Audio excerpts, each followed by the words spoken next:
This is the X-Zone Broadcast Network, broadcasting worldwide on broadcast affiliates and satellite program providers, including CNN Broadcast Network, Sirius Satellite Network, Star Media, Good News Radio Network, Angel Broadcast Network, Wiki Broadcast Network, and WPBN TV. For more information on the X-Zone Broadcast Network, visit us at www.xzbn.net.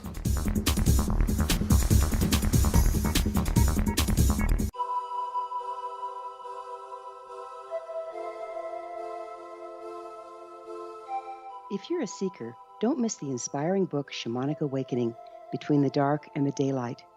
This remarkable work chronicles shamanic counselor and indigenously trained dream decoder Sandra Cochran's 35 years of experience with diverse wisdom keepers throughout the Americas. Sandy's initiations across the British Isles, Turkey, Greece, and Egypt, combined with her knowledge of symbology, psychology, and myth, influence her dream blog and workshops. Sandy offers private readings, sacred international journeys, a meditative CD, and her book, Shamanic Awakening, to encourage you as you navigate your earth walk and create a deeper connection to yourself. Find this and more at her website, starwalkervisions.com.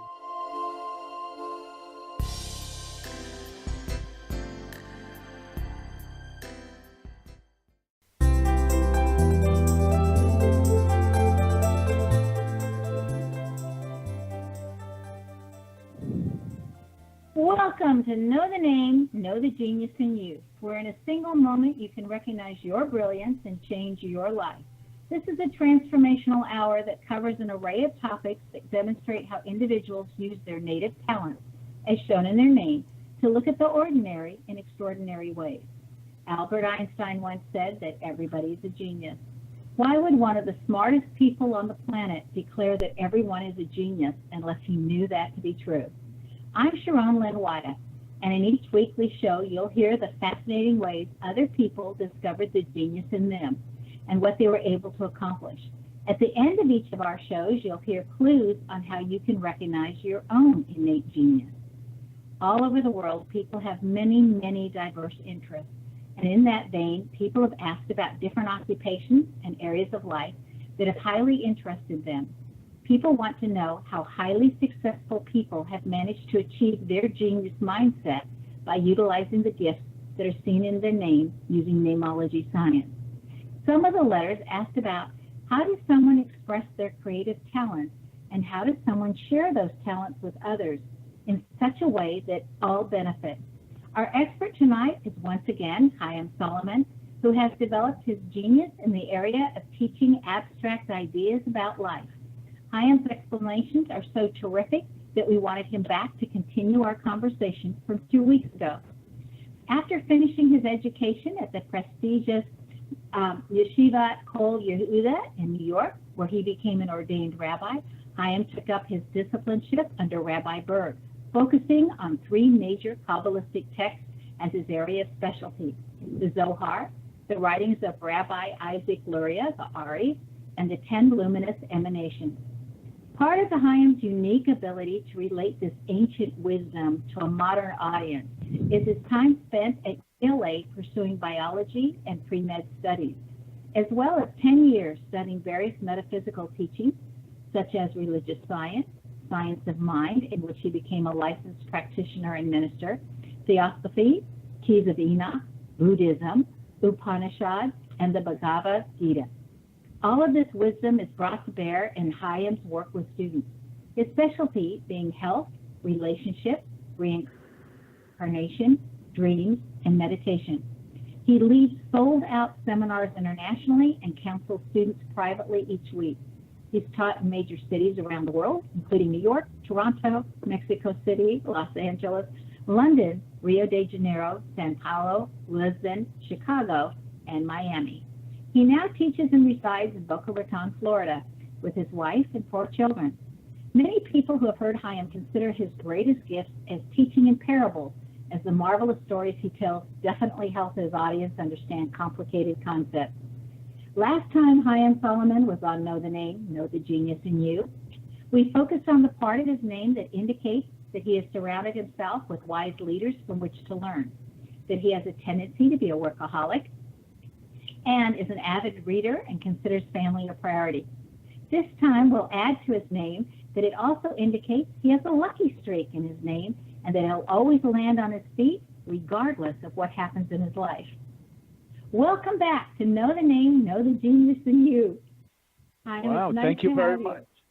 It's great to be with you. It's great to be with you in the audience. Thank you for the opportunity. We only have a very short time before break, but I'd like to take that opportunity for once again for you to just explain what the Zohar is, since we're going to be referring to it frequently during this interview. All right. The Zohar is the source of all kabbalistic wisdom, and essentially what the Kabbalists have taught us, it's literally the blueprint of the universe. So anything that you've ever heard, experienced, learned, read, whatever religious or spiritual teachings, etc., they are all sourced in this wisdom called the Zohar. And that's why the Zohar can and is uniting peoples of all various cultures, religions, races, religious backgrounds into unity, into oneness, into harmony and peace. So what language was the Zohar written in? The Zohar is originally written in Aramaic, which is the language of the soul.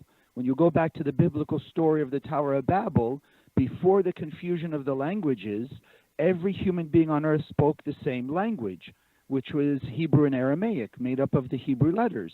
It's only after the Tower of Babel, if you read even the literal story, it says then there was the confusing of the languages. And that's why I had a book given to me in Los Angeles, 20,000 English words with their Hebrew derivation, just to validate this idea that every one of us on a soul level understand or are awakened by the Hebrew letters or the Aramaic words. And that's why we're going to continue learning about the Hebrew letters and the Aramaic words once we come back.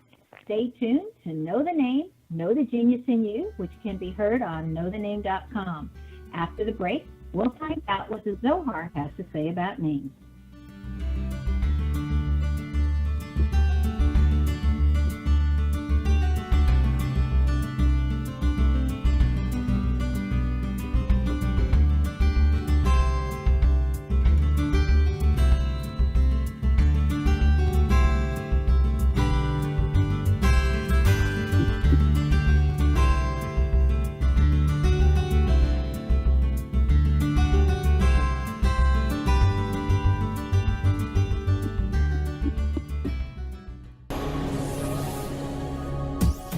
This is the X-Zone Broadcast Network, broadcasting worldwide on broadcast affiliates and satellite program providers, including CNN Broadcast Network, Sirius Satellite Network, Star Media, Good News Radio Network, Angel Broadcast Network, Wiki Broadcast Network, and WPBN TV. For more information on the X-Zone Broadcast Network, visit us at www.xzbn.net.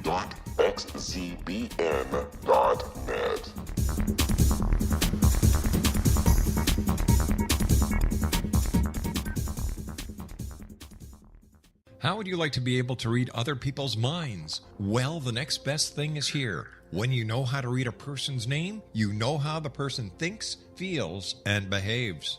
Each letter in our name holds a key to unlock our true essence. Our name contains both our gifts and challenges in this lifetime. Mnemology science discovers personality secrets hidden in the placement of the letters of our names, including the first and last impression people remember about us. Sharon shows us how to interpret the arrangement of letters as outlined in her book, Know the Name, Know the Person. Sharon Lynn Wyeth created mnemology science after 18 years of research and testing her theories, and has supported thousands of people around the world in understanding themselves and others better. You'll enjoy Sharon's unique teachings as she shares her system to learn the gifts behind your given birth name. Even if you don't like your birth name, there are jewels in this book. If you're thinking of changing your name, ready to name your child, or wanting to get along better with others, this is the book for you.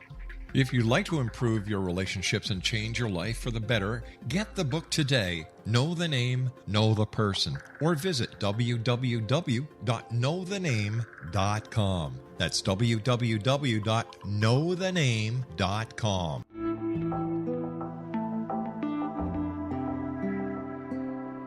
Take a step back in time and discover old Florida cuisine at Marsh Landing Restaurant in Fellsmere, Florida. Enjoy delicacies such as frog legs, gator tail, catfish, and swamp cabbage, or enjoy the more traditional cuisine such as hand-cut Angus steaks, ribs, and seafood. Join us for breakfast with a southern flair featuring sweet potato pancakes, biscuits and gravy, and much more. Planning a party? Marsh Landing's private dining rooms can accommodate groups from 8 to 80 people. While you visit, enjoy the historic pictures, artifacts, and stories that line the walls. Marsh Landing is truly a unique experience. Marsh Landing Restaurant, 44 North Broadway in historic downtown Fellsmere, or visit marshlandingrestaurant.com. Marsh Landing, old Florida cuisine at its best.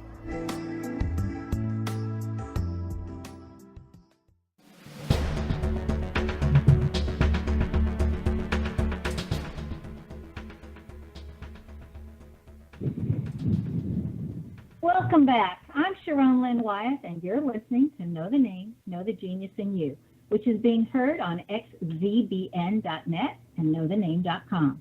Our guest tonight is Chaim Solomon, whose website is boca-kabbalah.com. Okay, before the break, you were starting to tell us that at one time everybody spoke the same languages and understood, and that Hebrew and Arabic are the same. Are even the letters the same, Chaim? Yes, Hebrew and Aramaic come from the same letters, but let's say like English and Spanish. Basically same alphabet, but different language. So what the Kabbalists explain, and it is not exclusive to Kabbalah, if you've studied the keys of Enoch or the Rosicrucians or the Masons, and I'm sure there's others out there that also say the same thing, that the Hebrew letters or the Aramaic letters are the DNA of the soul. So in a similar way that every human being has the same basic DNA, what they call A, T, C, and G, what makes us different is the combination of those elements. So similarly, what makes every one of us different, and frankly, every aspect of the physical world different, is the combination of Hebrew letter energy that makes up our body, our soul, the physical world, the plants, the animals, the stars, and the planets, etc. And that's why Adam and Eve, speaking from the soul, the first language or verbalization was Hebrew. And so everything is given a name. You had asked about names according to those letters. So let's see, A, T, C, and G. I'm not sure how we could say that. Ak-da, all right? If you take the Hebrew letters as energy, and those combinations make up something, let's say a cow. The DNA of a cow is called para. It's the letters Pei, Resh, Hey. And that's why it says in the Bible, whatever Adam called it, that was its name. Because when he looked around the world, Adam and Eve were on such a level they could see with spiritual vision before they made the mistake that we think of as the tree of knowledge, good and evil. They could see the energy. So they could pierce right through the physicality and see the combination of Hebrew energies, energy forces called the letters, and that was the name. They just pronounced those letters, and that was the name of the cow, the donkey, whatever, plants, animals, etc. And so with us, every person's name, as your nemology explains in English, similarly in the Hebrew, every one of our souls has a soul name, if you will, a frequency of energy of those combinations of letters that will allow more of our soul's light to be unlocked, revealed, and projected into the world. And that's why so many people, even in English or certainly in Hebrew, when they've gone through different situations or they're no longer feeling connected to a name, they will change their name. In traditional Judaism, if a person is sick, they often added a name or changed a name, understanding without the deepest Kabbalistic idea that, changing the name could change the luck, change the destiny, change the future. Well, I know in namology science, we try very hard when we're helping someone create a new name that we keep the same essence of the name that they had before, so that the lessons are still there and the gifts are still there, but how they go about it is easier for them or has more light and energy with it. Now, does the Zohar do that too when you're helping somebody change names? Well, in essence, what the Kabbalists teach us, and I know I'm referring back and forth to the Bible, the Kabbalists believe that the Bible has its literal fact, that it is chronology, it is history. We do believe Adam and Eve and Abraham, Isaac and Jacob, all those people did exist. But the stories that we read in the Bible are, let's say, the tip of the iceberg. And the Zohar, being the deepest connection to our soul's energy, to the true metaphysical, spiritual creation of the universe, is giving us the below the surface of that iceberg. So we have the greater understanding, and by looking inside the stories, we draw the eternal nature of the lessons we can learn, and that the power that these people were showing us. So when you change the name, you're not really changing the soul, because when it says God created us in its image and likeness, it already gave us a piece of itself, so to speak. So that's our soul. So our soul has 100% potential for peace, contentment, love, kindness, what we call fulfillment, complete bliss. Now, our work is to open, let's say, our heart, our soul, to open, we call it our vessel, to let the 100% light shine. So in altering a name, it's basically like opening or closing an aperture in a camera. So it lets a certain amount of light in, or it blocks a certain amount of light. So when a person has difficulties in their life, it's a sign that the light of their soul is not being expressed, manifest, projected into their life because of some spiritual blockage of whatever our negative behaviors, anger, fear, insecurity, jealousy, greed, ego, anything that's not God-like puts a blockage in. So then by altering the name, we're altering those blockages and removing them, so that more of our soul's light that is hiding inside of us will shine out.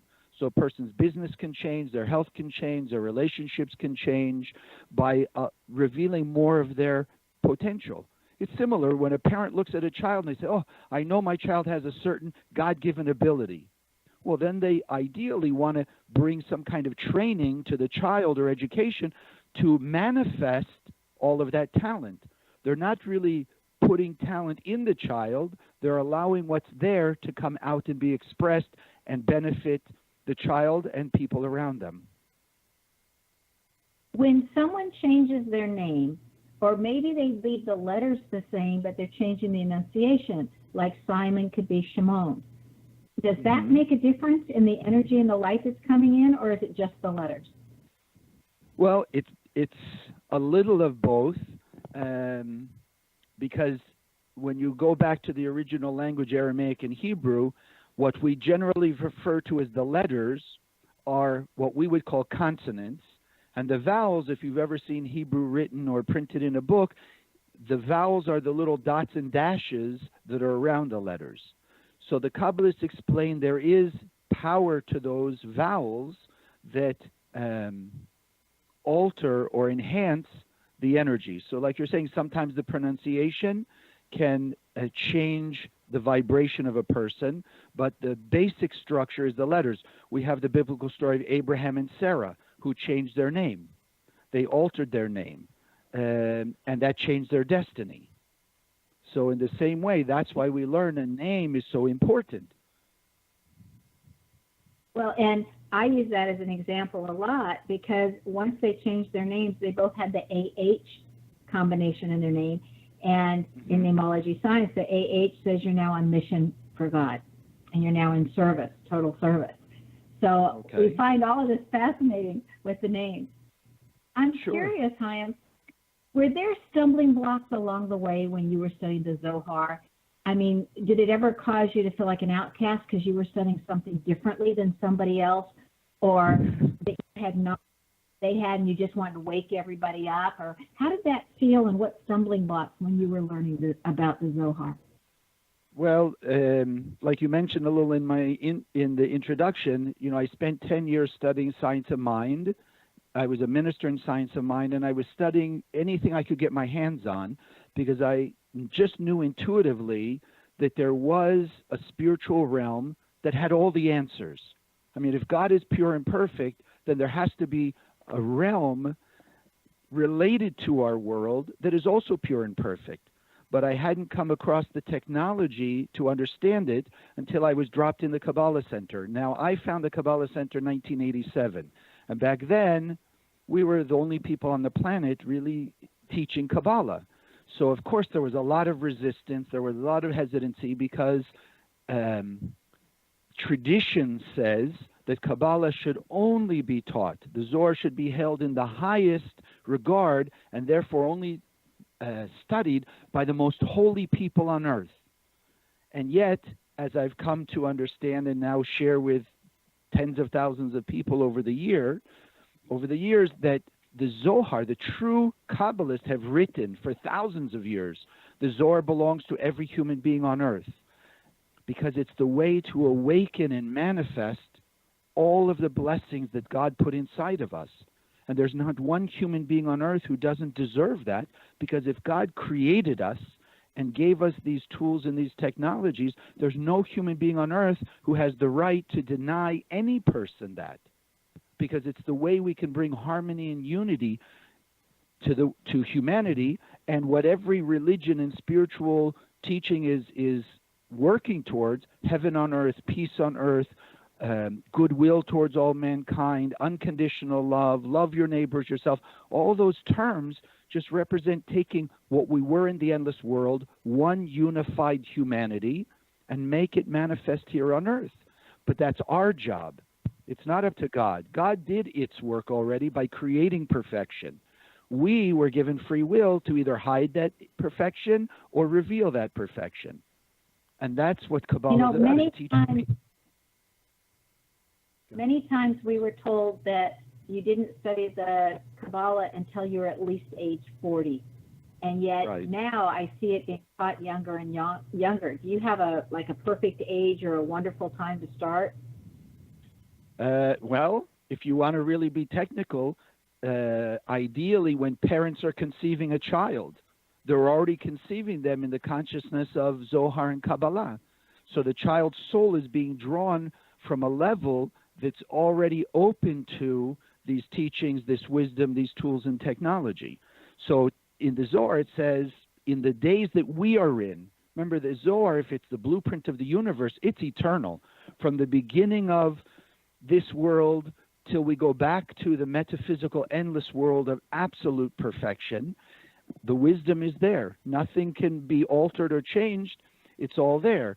So it says in the Zohar that children, I mean, they, as best I can remember, the number that I've seen is 3-year-old, because, before that point, it's a little difficult to teach them. Okay, hold that thought. Stay tuned and know the name, the genius in you. Our guest tonight is Chaim Solomon, whose website is www.boca.kabbalah, KABBALAH.com. This show is dedicated to learning more about our purpose here on Earth. After the break, we'll find out why there are 72 names of God and how they can be utilized as windows to awaken.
This is the X-Zone Broadcast Network, broadcasting worldwide on broadcast affiliates and satellite program providers, including CNN Broadcast Network, Sirius Satellite Network, Star Media, Good News Radio Network, Angel Broadcast Network, Wiki Broadcast Network, and WPBN TV. For more information on the X-Zone Broadcast Network, visit us at www.xzbn.net.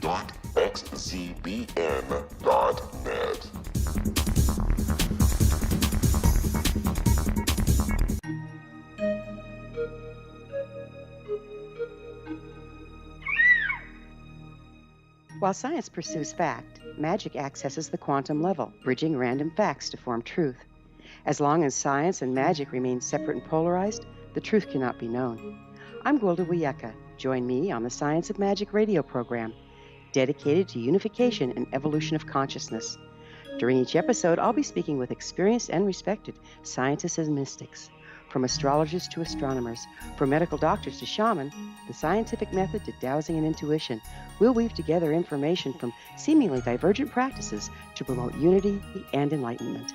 Join me, Gwilda Wiyaka, and the Science of Magic right here on the Mutual Broadcast Network. For more information, visit www.thescienceofmagic.net. Gibbs A. Williams, Ph.D., is a practicing psychoanalyst, supervisor, researcher, and author in New York City. Much of his life has been dedicated to understanding nature and the uses of meaningful coincidences or synchronicities.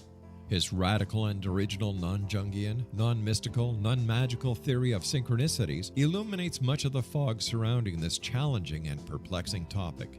His ideas and manners are fresh, presented in a style that is both entertaining and highly informative. He is also an expert on crisis intervention, specially focused on violence reduction for the police and citizens, mastering anxiety, frustration, and stress without the use of medication, and effectively preventing and treating heroin addiction. Dr. Williams can be contacted at his email address at gwwilliamsny11@aol.com or visit his website at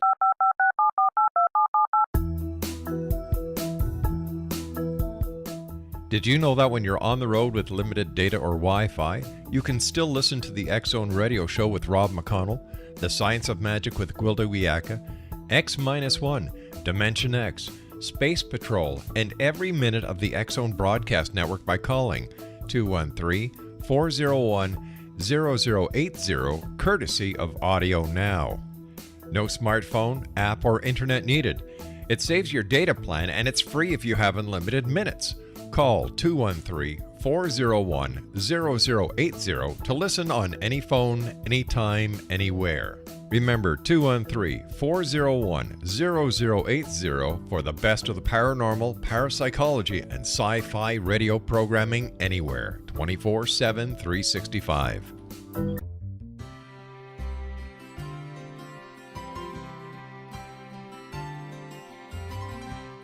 True healing must address 4 levels: physical, emotional, mental, and spiritual, for us to live joyful and productive lives. We tend to treat 3 of the 4, leaving the spiritual languishing. If you're tired of the same dysfunctional patterns cropping up in your life, soul balancing is for you. Trixie Phelps, owner and founder of Soul Balancing, is a naturally gifted energy healer trained in numerous esoteric forms, including shamanism. Trixie has created a powerful modality that safely and effectively clears your energetic field. A soul balancing session can remove interference, heal trauma, and restore your hope. Contact Trixie for a life-changing long-distance session today, www.soulbalancing.world.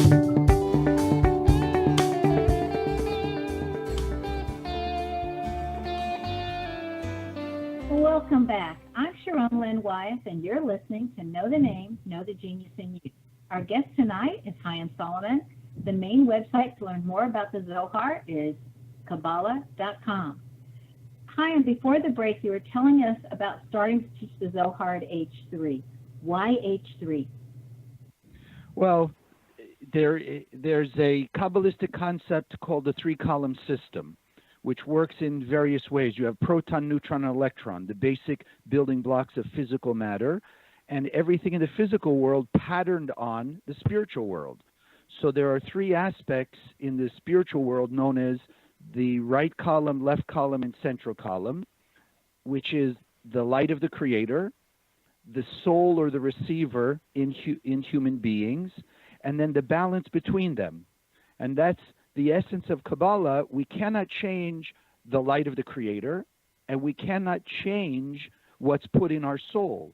But what we can do, and what our spiritual work is about, is creating the harmony between those two essentially opposite things. The light is the 100% aspect of sharing, illumination, fulfillment, and the vessel is 100% receptivity, receiving, desiring, wanting. So what Kabbalah is about is how do we awaken inside of us the 100% desire for the pure light of the Creator, and then allow the light of the Creator to manifest in the physical world as the best situations in our life, the inspiration we need to deal with situations or challenges in our life, the right people, the right job, all the right things in our life. Because most people, because we are built with that desire to receive, most people are desiring to receive, they want this car, they want that person, they want this job, they've got to have these clothes, they've got to get on this vacation, etc. So it's really about readjusting, not our desire to receive, not reducing that, but altering the focus of it. So instead of just deciding, look, God, this is the person I need to have, this is the money I need to have, this is the job I want, give me in this way, we're really just allowing our soul's light to shine in the world, and then let the universe manifest that as best for us. I mean, many times we know stories of people who sort of force the issue spiritually. I have to have this. So they put their energy, their focus, and let's call it their own personal power to make this job happen. But unfortunately, in their karmic, or we call it in their tikkun process, they were supposed to be in a car accident. So instead of letting the light be revealed and take away the car accident and avoid the car accident, they use that energy, their power, to direct them towards getting the right a person they wanted or getting a job they wanted. And meanwhile, they don't take away the car accident, and here comes a car accident. So Kabbalah is really about just shining the light that the Creator put in our soul, do what we can do to make it manifest, which is also good for everyone else, because to shine your light, it's love, kindness, compassion, generosity, tolerance, forgiveness, understanding, etc. And then let the universe, our partner in creation, take that light and mold it physically into whatever's best for us. Because the universe is programmed that as we activate the universe through our behavior, either positive or negative, the universe is programmed to create a result. Just like a computer, your cell phone, a video game. Video game, I love that analogy because I watch my kids play, but I know that it's all programmed. So if they do a certain thing, the video game is programmed to respond in a certain way. If they do something else, then it's programmed to respond a different way. So the universe is like that. That's why so many teachings say the universe reflects back what you do. So if we do acts of kindness, love, sharing, compassion outside of our comfort zone, that extra mile, if you will, then the universe is programmed to do the extra mile for us, whether that means to take away an accident, an illness, some form of chaos, or to bring us what we call a blessing, to put us with the right people, find us the right job, give us the inspiration or the clarity how to deal with situations. But it's a partnership. It's not me by myself. It's not the universe by itself. We're here in this physical world as a body and a soul, as the infinite light of the Creator and the physical material world. And our job is to unite them harmoniously so that the spiritual controls the physical. Sadly, we've been duped by that negative aspect within us to let the physical control the spiritual and override it. And that's why we see the chaos in the world. But on the other hand, the chaos in the world is starting to push more and more people to seek spirituality because the soul is being awakened. It's sort of on a timer, and it's awakening now more than ever. So people are seeking spirituality of all kinds because they realize from the material world alone, there's no solution. No doctors, medicine, no scientists, no politicians, no military has solved really anything long term. So why would it start now? So people starting to feel the soul awakening, that the soul has the power, that we've been given the power to change the world. And that's all that Kabbalah is teaching. It's just wonderful that souls are awakening. It's almost sad that it takes pain or negativity and able to inspire us to awaken, but that brings us to the need for an opponent. Would you tell us more about the reason that an opponent was built into the whole programming? Well, I go back to the gym. I like sports. I like working out. So let's stick with sports. So I used to play tennis. To be a better tennis player, I have to hire or find a coach. The coach's job that I've requested is to seek out my weaknesses and help me strengthen my tennis skill instead of those weaknesses. So if I have a weak backhand, the coach sits on the other side of the net and throws one ball after another at my backhand. It could be frustrating to me, it could be disturbing, but I know in the long run, the practice and the repetition makes me a better tennis player, strengthens my backhand. So when we came out of the endless world, we essentially hired an opponent to put some resistance so we wouldn't just come down here and say, well, if I'm a little nicer and kinder and more generous or forgiving, I'm going to have infinite bliss. If it's too easy, then from our point of view, it's also worthless. We lose the value of it. When we have to make some effort to achieve things in our life, we find more fulfillment and more value in it.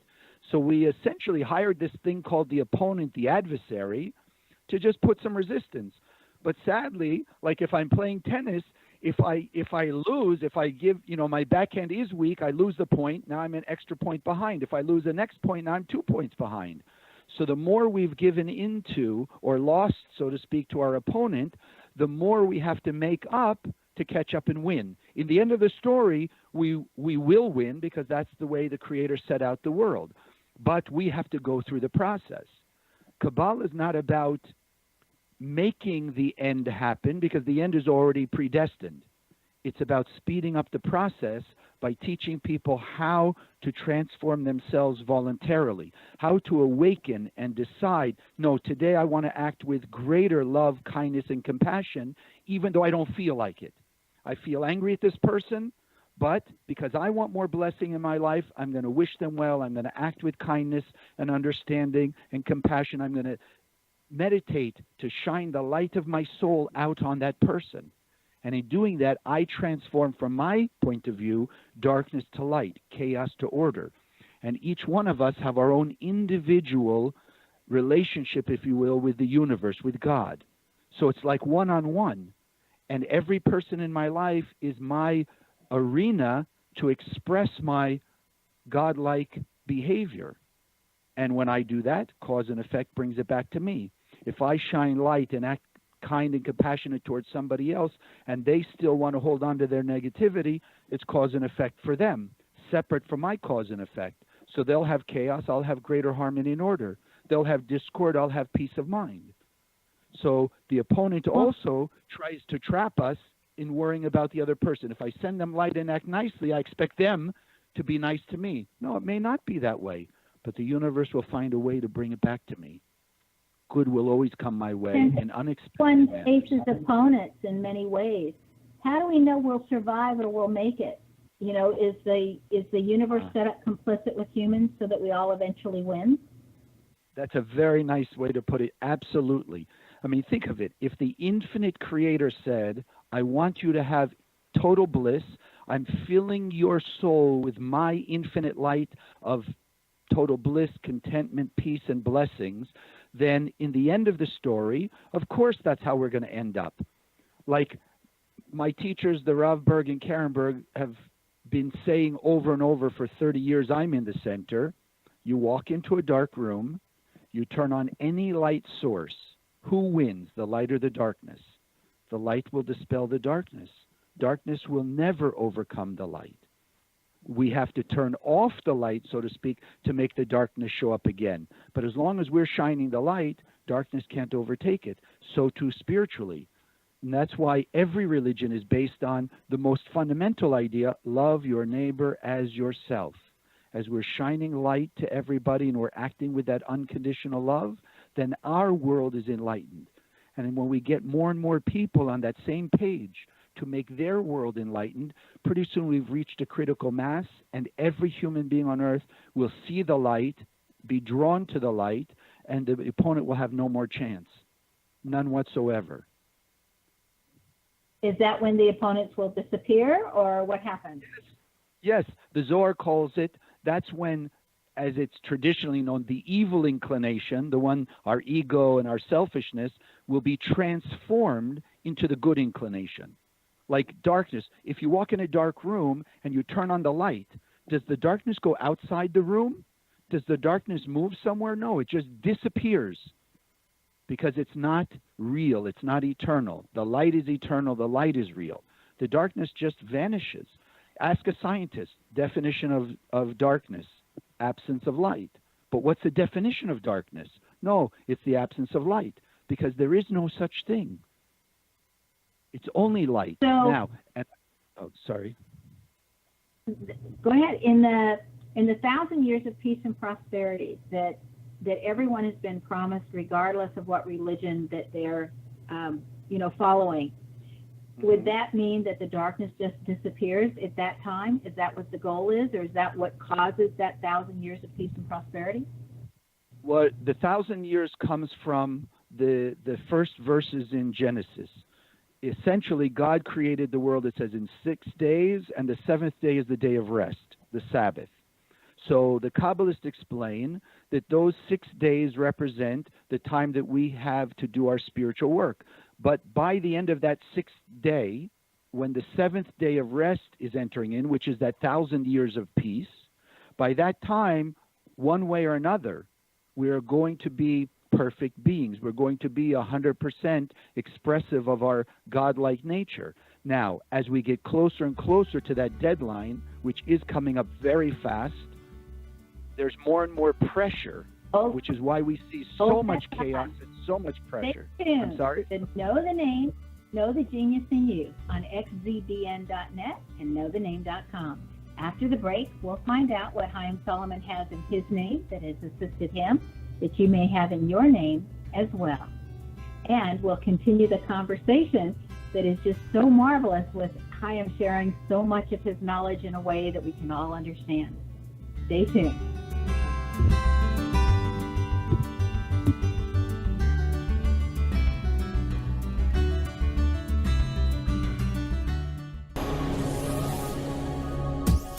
This is the X-Zone Broadcast Network, broadcasting worldwide on broadcast affiliates and satellite program providers, including CNN Broadcast Network, Sirius Satellite Network, Star Media, Good News Radio Network, Angel Broadcast Network, Wiki Broadcast Network, and WPBN TV. For more information on the X-Zone Broadcast Network, visit us at www.xzbn.net.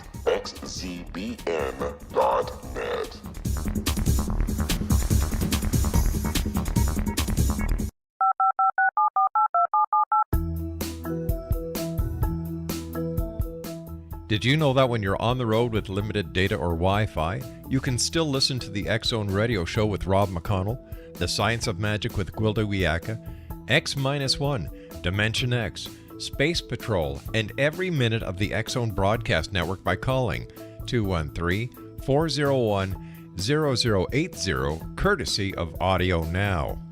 No smartphone, app, or internet needed. It saves your data plan, and it's free if you have unlimited minutes. Call 213-401-0080 to listen on any phone, anytime, anywhere. Remember 213-401-0080 for the best of the paranormal, parapsychology, and sci-fi radio programming anywhere, 24/7, 365.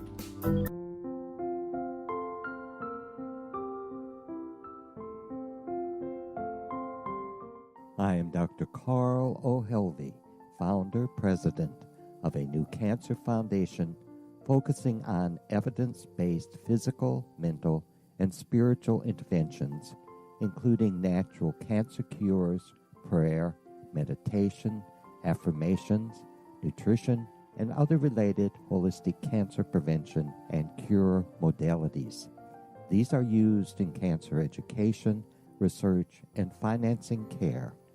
I ask for your help to continue this important work by donating at www.holisticcancerfoundation.com.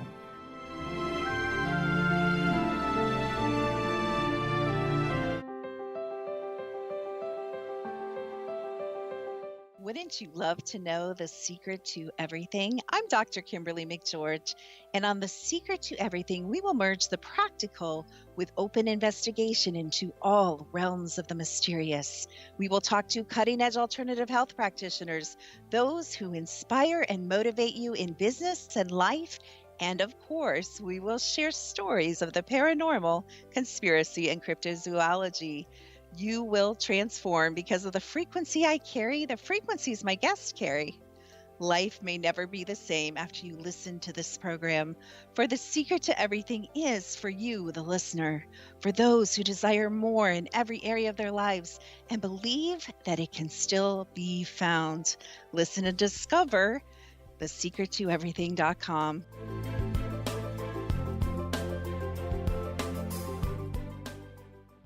Little children aren't the only ones afraid of the dark. Millions of soldiers return from war zones with PTSD, anger, frustration, fear, and loneliness, much of which surfaces during the darkness of the night. You have the chance to change the lives of these American heroes. Songs and Stories for Soldiers.us provides free MP3 players for these men and women.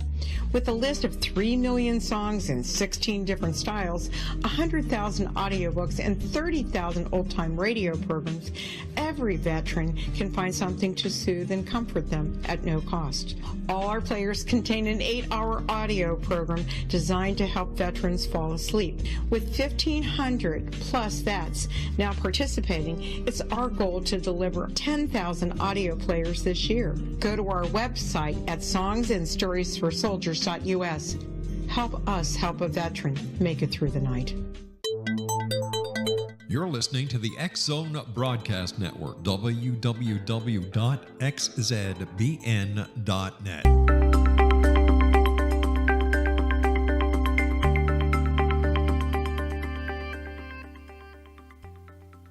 Welcome back. I'm Sharon Lynn Wyeth, and you're listening to Know the Name, Know the Genius in You. Our guest tonight is Chaim Solomon, whose website is Kabbalah.com.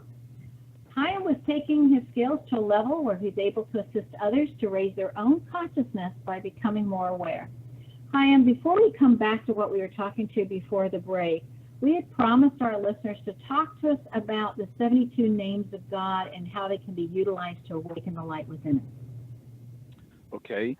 The first thing to understand, 72 names of God represent 72 attributes of the Creator. So when we think of love and kindness and forgiveness and good thoughts and healing and prosperity, those are what are known as the names of God. Now, those names are 3 Hebrew letter combinations, and as we said in the beginning of the program, the Hebrew letters are portals and channels of the light of the Creator.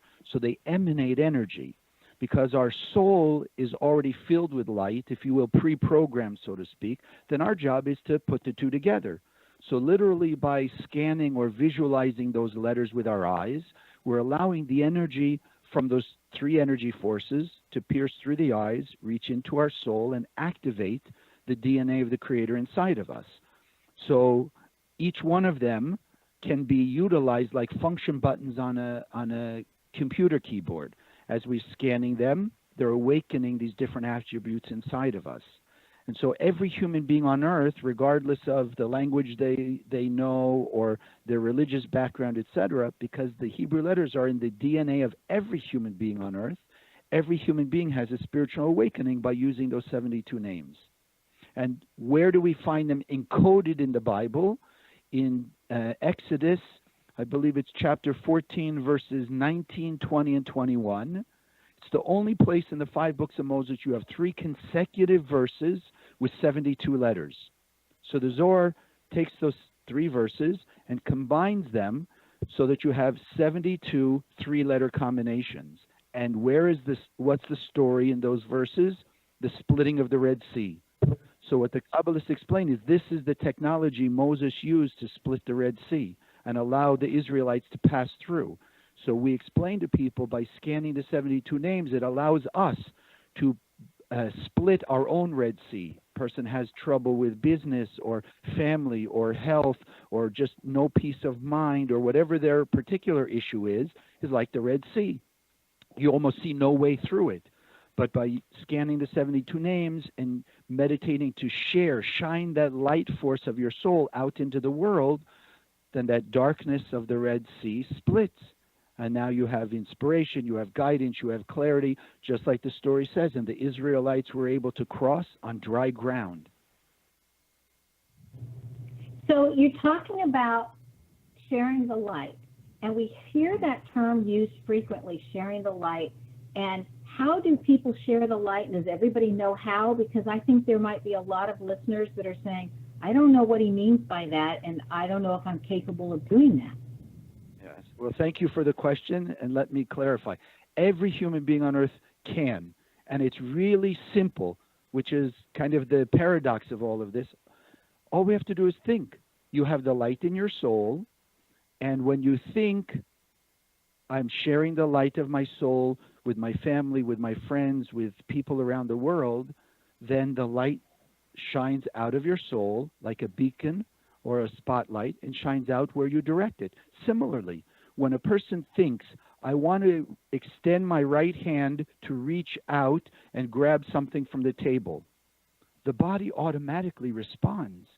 We don't have to think consciously. I'm sending signals from my brain through the nervous system to my arms, contracting the biceps, this, that, and other, and make the hand reach out. No, I just think I want to reach out. The body follows that order. So if I think I'm sending the light of my soul out to every human being on earth, then the soul will send light to every human being on earth. It's a conscious thought. That's why the Kabbalists teach us our thoughts are constantly creating. I know, many spiritualities say thoughts are things. The thoughts are creating. We're just learning how to focus our thoughts in sending the light, love, kindness, all the godlike behavior, so that we're creating a more illuminated and blessed world. And imagine, because like attracts like, when we open our heart and we open our soul and we're shining the light of unconditional love, the light of the Creator to every human being on earth, it pierces through their negativity and goes right inside their heart and soul. So eventually, when enough of us are shining light on every human being on earth, even the worst, most quote-unquote evil person on earth, the light of God will awaken inside of them and they will have a transformation. We read that in the Bible. We've seen, stories just in life, people who were thieves or, they were negative people and they had this spiritual awakening and they changed, etc., because the light is there. We don't have to bring light into our soul. We just have to activate it. So as we can all send light to every person on earth, we're activating more and more of that light until we're all shining 100%. As we were saying before, wow. Boca Center... That sounds easy. That just sounds so easy to do. If all you have to do is think about it. Yes. You were saying that light is light. However, we also have a saying that we hear a lot that says opposites attract. So is it light attracts light, or is it opposites attract, or do they attract and then they repel? Well, the Kabbalists teach us like attracts like. It's called the law of affinity. In other words, when we say in this world, opposites attract. So what do we usually look at? You look at two people and you say, well, this person is a giver and this person is a taker, and that's why they're attracted to each other.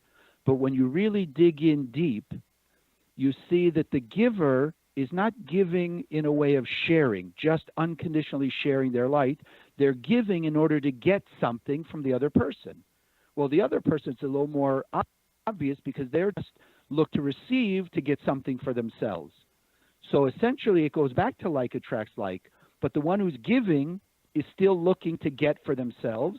The one who's receiving is also looking to get for themselves. So it is like attracts like, but the expression, the outside looks different. It's like when you go to the supermarket and you hand the cashier money, can you really tell me, yes, I went to the store and I gave charity?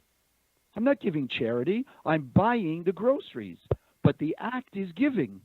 So you say, oh, look at Chaim, he's giving money to the store. No, my intent was give money so I could take my groceries out of the store.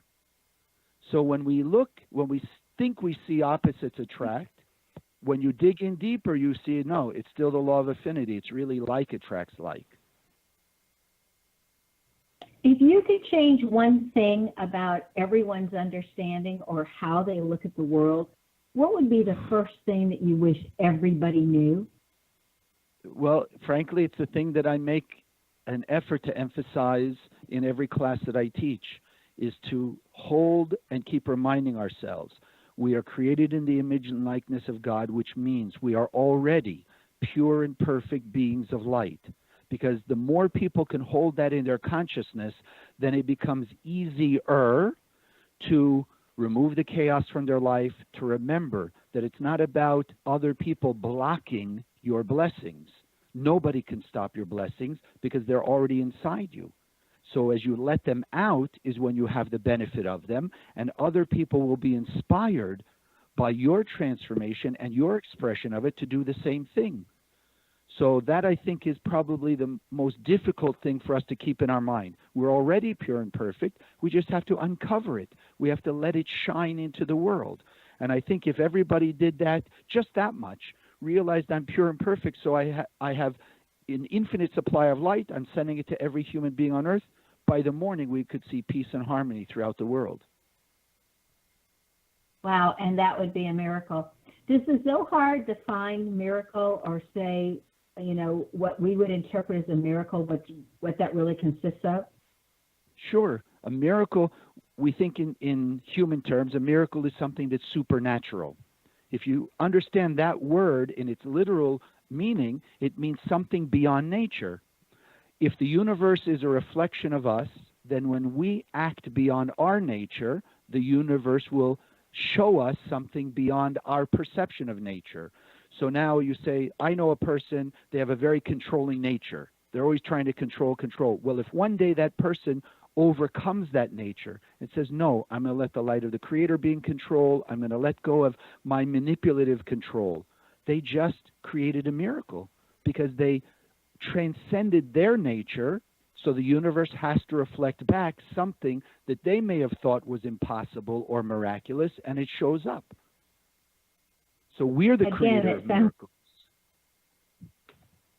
It sounds so easy to be able to do how you explain it. And I'm sure that gives people great hope. Yeah. Well, that's why. In our world. Sure. Absolutely. Chaim, I want to thank you for joining today. Be prepared to be enraptured when learning new ways of looking at old topics when you experience Chaim Solomon's work. Websites, again, are www.kabbalah.com for general information on the Kabbalah and www.boca, spelled BOCA.kabbalah.com. Chaim Solomon excels at being able to land on his feet in tough situations so that others consider him as having a lucky streak. It can also be described as being able to make lemonade when life gives you lemons. The lucky streak found in the letter H in Chaim's first name. If you have an H in your first or middle name, then you have this ability also. Do you know where your genius lies? I'm Sharon Lynn Wyeth, host of the radio show Know the Name, Know the Genius in You, which can be heard every weekday at various hours right here on xvbn.net radio and knowthename.com. Tune in to hear fascinating ways other people have discovered the genius in themselves and what they're able to accomplish every week right here in Know the Name, Know the Genius in You. This is Sharon Lynn Wyeth signing off.